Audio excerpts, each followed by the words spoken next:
very important sa pagmamaneho ng manual transmission na sasakyan na matutunan mo yung proper clutch control, mga ka-fixit.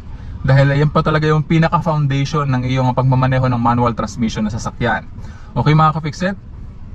Then, kapag ka marunong ka na nun, atras abante, nagagawa mo na yan smoothly, no?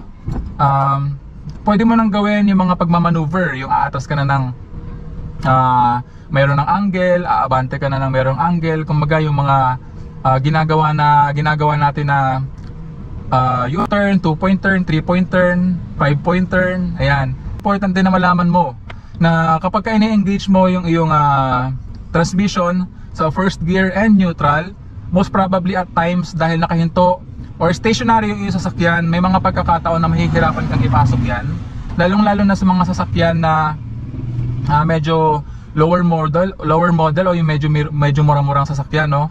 Kasi minsan hindi ganun kaganda yung pagkakagawa ng transmission or hindi ganun ka sophisticated yung synchronizer ng transmission.